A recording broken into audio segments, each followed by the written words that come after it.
morning's Bible class lesson is It's Between You and God. The lesson will be taken from Genesis chapter 32. In the 12th chapter of the book, God calls Abram, and he gives him a promise. And the promise continues through Isaac and through Jacob. In chapter 25, verse 20, Isaac marries Rebekah. In verse 21, she conceives. In verse 22, she approaches God in regards to her pregnancy. 2 nations are in thy womb, and 2 manner of people shall be separated from thy bowels. And the one people shall be stronger than the other, and the elder shall serve the younger. Notice the phrase, the elder shall serve the younger. It just so happens that this is supposed to happen. In verses 25, 26, Rebekah gives birth to the twins, and they grow.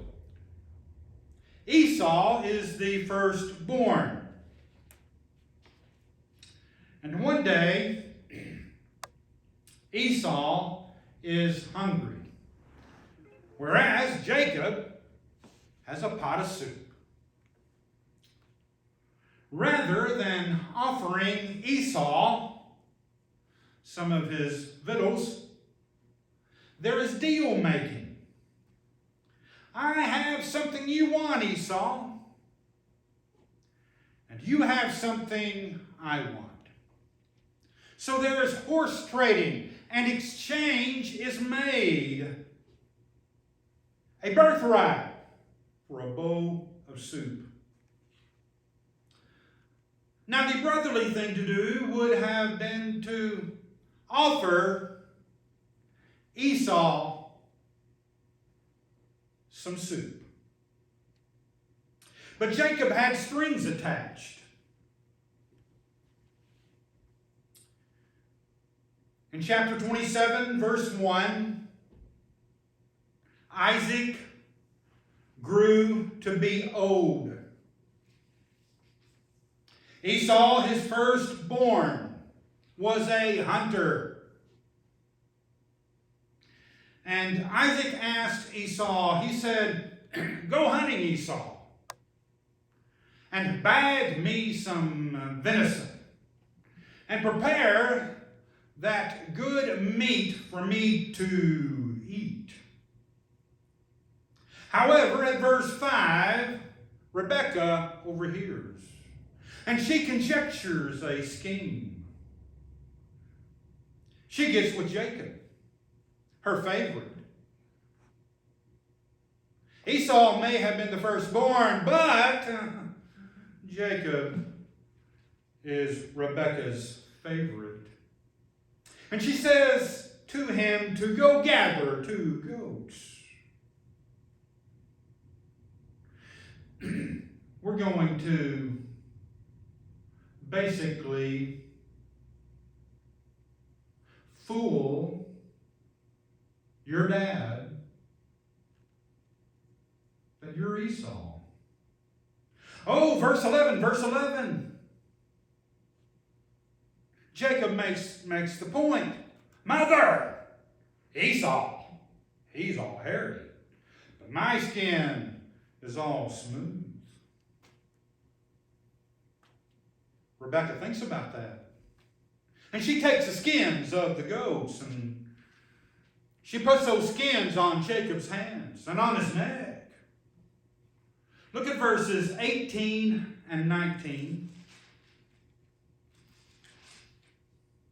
of chapter 27. And he came unto his father and said, My father, here am I. Who art thou, my son?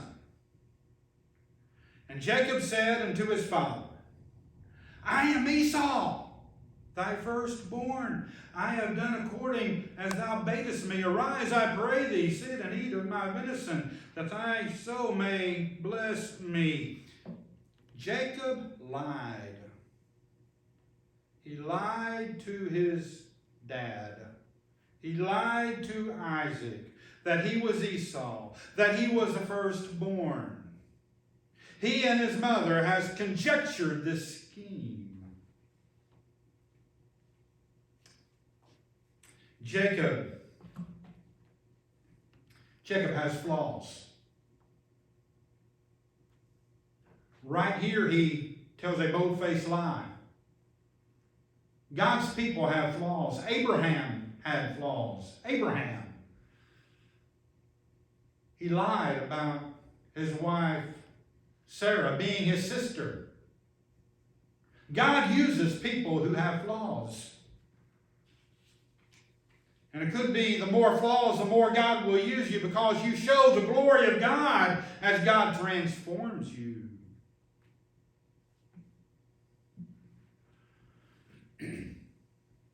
So Jacob fooled Isaac. Oh, that he is the firstborn. Look at verse 36. Look at what Esau has to say about his brother. Look at what Esau has to say about his brother. Notice the phrase, verse 36, for he hath supplanted me. Supplanted. Not once, but twice. Supplanted means deceive.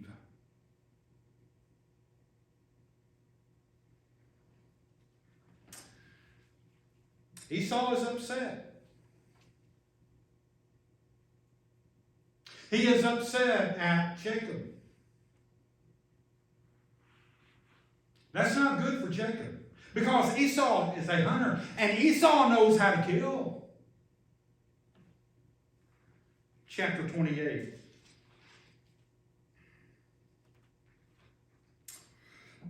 Chapter 28, verse 7. And that Jacob obeyed his father and his mother, and was gone to Padanaram. Father and mother, especially mother, Rebekah. She tells Jacob where to go. Jacob, you need to get out of this country.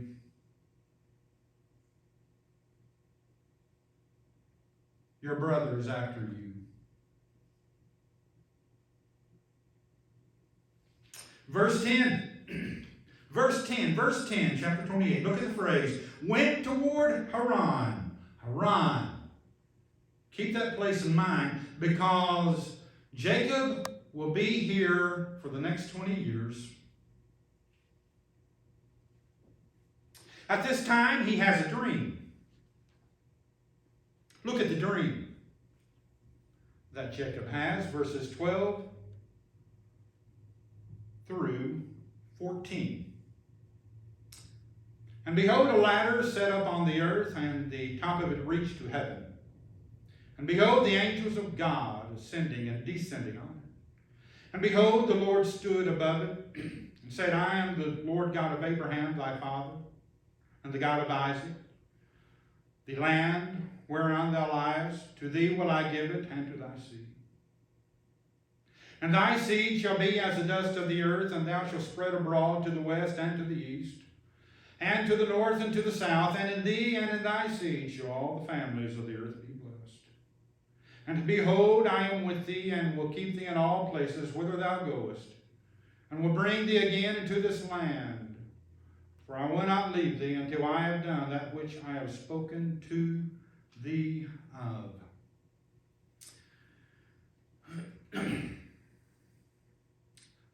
Look at what God is giving to Jacob in this dream. Verse 13, look at the last phrase, verse 13. The land whereon thou liest, to thee will I give it, the land, and to thy seed. Look at verse 14, the last phrase, and thee and in thy seed shall all the families of the earth be blessed. Look at what Jacob is obtaining. And what does Jacob do? What does Jacob do? Jacob starts negotiating. He starts making deals. He likes making deals. Making deals with Esau. Now he actually thinks he can make a deal with God. Think about that. Verse 22. Verse 22. Of all that God is giving Jacob, look at the last phrase of verse 22. This is what Jacob says he would do. I will surely give the tenth unto thee. All that you give me. All that you're giving me, God. All that you're giving me, Lord.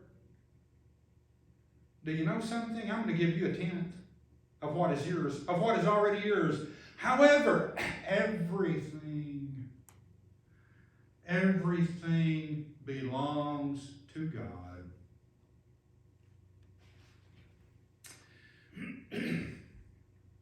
Jacob arrives in Haran. There are reasons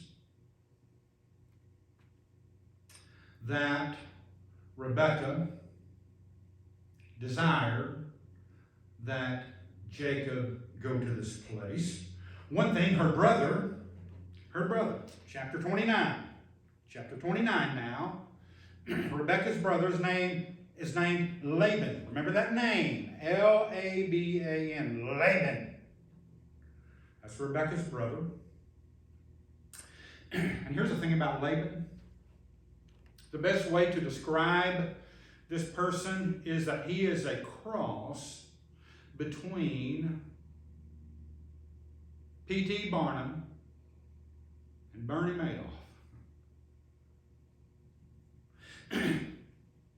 Laban is the type of guy that you would see out that is wearing a gold silk shirt, one of those silk shirts, half buttoned.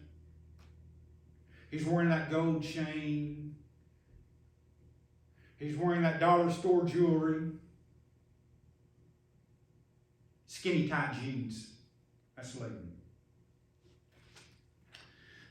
Another reason that Rebekah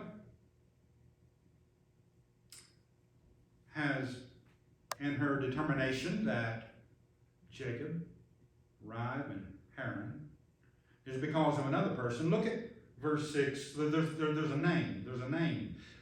The name Rachel. That's Laban's daughter.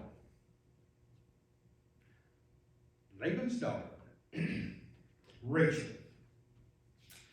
And Jacob lays eyes on Rachel, and it's like love at first sight. It really is. Verse 10, there's a well on the property, and it's covered by this big stone that like no one can move. You know who moves it? Jacob. He moves the stone from the entrance of the well and moves it to where Rachel has full view of what he is doing. Verse 11, Jacob kisses Rachel. You look at commentaries, and a lot of commentaries say, it's like a peck on the cheek, perhaps. This kiss, I disagree. This is a kiss of passion. This is a passionate kiss. Verse 13, Laban, he sees what's going on. Laban, the brother. Rebekah's brother. Rachel's dad. And he approaches Jacob. Let's talk about this Rachel. Oh, isn't she beautiful? Jacob. Oh, my beautiful daughter. She is so beautiful. But here's the thing. In verse 16, we read But Laban has two daughters. Rachel's the youngest. There's another daughter, Leah, the oldest. But, Jacob has his eyes set toward Rachel. And he says, Laban, let's talk. They start talking. He and Laban, they start talking. What can I do, Laban? I really like your daughter. It's not, I don't know a word he'd like. I love your daughter, Laban. What can I do? Can I work a year for you? I mean, I'm a hard worker. I'll work a year. And Laban's, scratching his head. Oh, they start negotiating. They start making deals. 3 years, 4 years. And somewhere along the way, the number 7, Laban hears 7. That's a number. Hey, you work for me 7 years. 7 years. Jacob does it. Jacob works for Laban 7 years, hard labor. But it's like time just really goes by fast. Oh, it goes by so fast. It really does. Because at the end of the road, Jacob knows that the prize will be Rachel.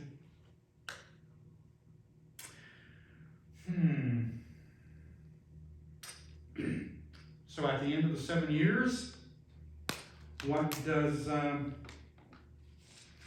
Laban do? Look at verse 22. Verse 22, chapter 29. There's a feast. Laban says, I am going to have a feast. And the only way to explain what happens next is what often occurs when you have a feast. There's a lot of drinking, lots of drinking. And Laban gets Jacob drunk. I mean, he is drunk to the core. He doesn't know which way is up. He doesn't know which way is down. He's drunk. Okay. He's in his tent. He doesn't know what's going on. Laban brings his daughter to Jacob's tent. Now, here's the thing about the daughters. In Hebrew, they have different meanings. Their names have different meanings. For instance, Rachel's, that name means you, not Y-O-U. That's not it. It's like last week we were at the fair and we saw some ewes. She must have been a fine sheep herder. Rachel's a ewe. On the other hand, Leah, you know what her name means? Leah's name means cow. That's what it means. Jacob wakes up in the morning. No longer drunk. He slept it off. He rolls over. And he doesn't see you. Jacob sees moo. Moo. And, he's mad. Jacob is hot. And he says, I'm going to find that Laban. How dare that Laban? Look at verse 25. Look at the last phrase, verse 25. Last phrase. Wherefore then hast thou beguiled me? Verse 25.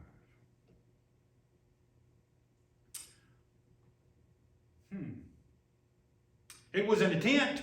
Think about this. It was an attempt that Jacob beguiled Esau. And it's an attempt that he himself is beguiled. Hosea chapter 8 verse 7, the prophet made this point. He said, if you sow the wind, you're going to reap the whirlwind. If you sow chaos, you're going to reap chaos. If you sow deceit, you're going to reap deceit. Jacob is reaping what he sowed. Oh, Laban.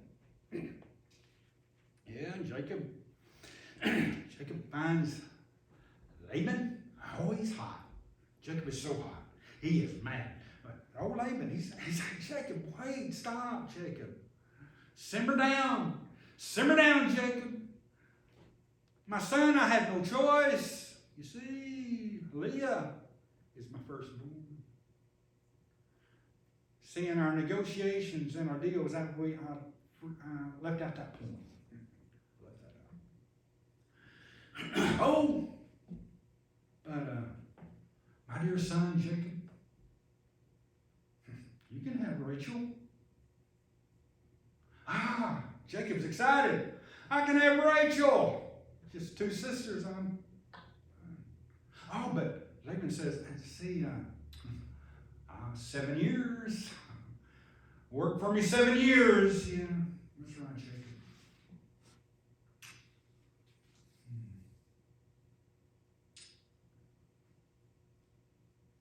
Jacob. Jacob, he did not choose Leah. He chose Rachel. Someone else chose Leah. God. God chose Leah. Because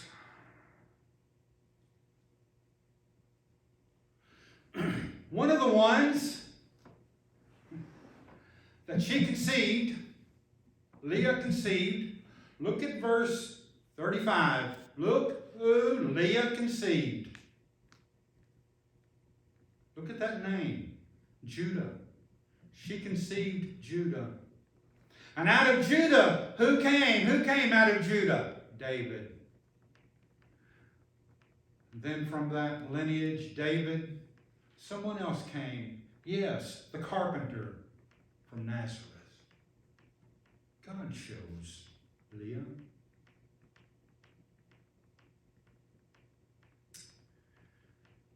Chapter 31. Jacob flees Laban. Flees, runs away. And now he is concerned that Laban is going to kill him. Chapter 32. Chapter 32. Jacob hears that Esau is coming his way. Now get this. Look at verse 6. Look at verse 6. Esau is coming his way, and he has an army of 400 men. Jacob doesn't have an army. Esau has an army. And he's coming. Verse 7, Jacob is afraid.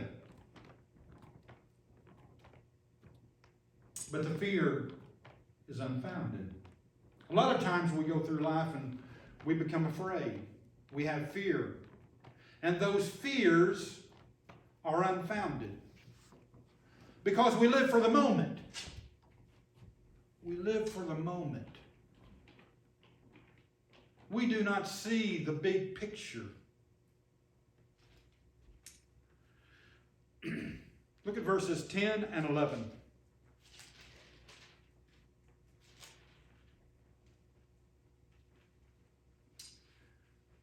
10 and 11 of chapter 32. I am not worthy of the least of all the mercies and of all the truth which thou hast showed unto thy servant. For with my staff I passed over this Jordan, and now I am become two bands. Deliver me, I pray thee, from the hand of my brother, from the hand of Esau, and I fear him, lest he will come and smite me and the mother with the children. Look at that verse 10. Look at that first phrase. I am not worthy of the least of all thy mercies. I'm not deserving, but look at Esau. Look at Jacob. Look at Jacob and his life. Hasn't he felt like that he's been deserving? He says here, I am not deserving, but it's for the wrong reason. None of us are deserving. And we go through life, we may find ourselves, I'm not deserving, but it's for the wrong reason. Just like Jacob. Jacob fears Esau. Jacob fears Laban. But the one who Jacob needs to fear is Jacob. Jacob needs to come to terms with Jacob. It's time that Jacob stops blaming everyone else.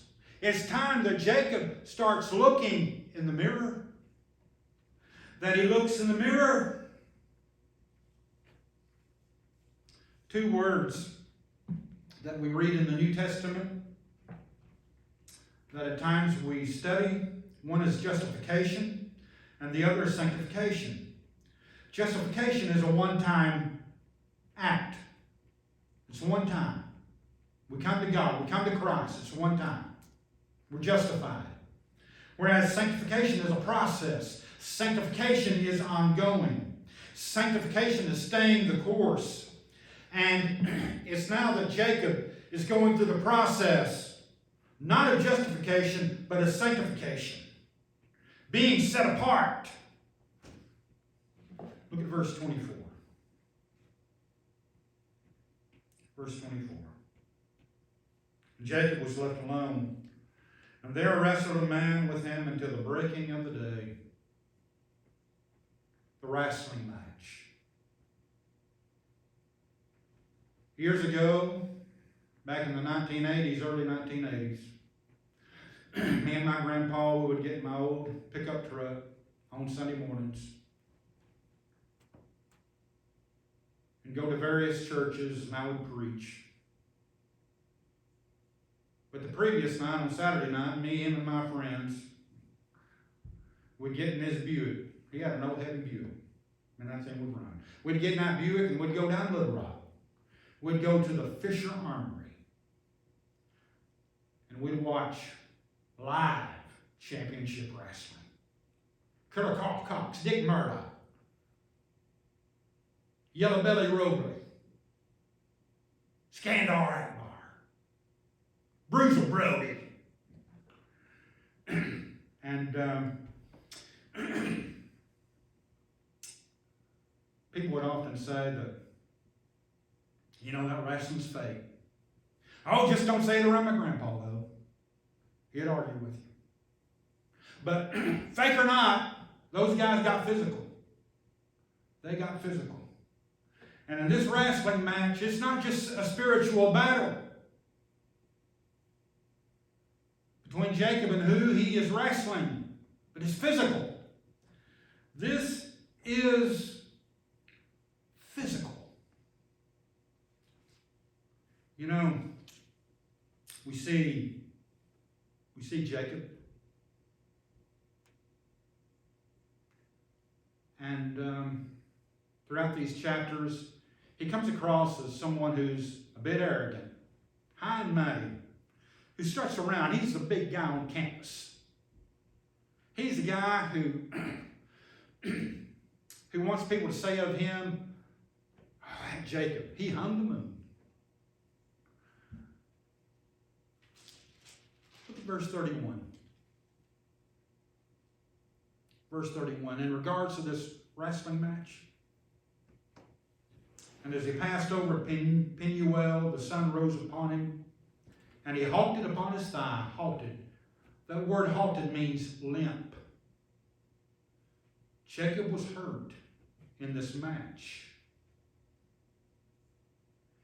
And he had a limp.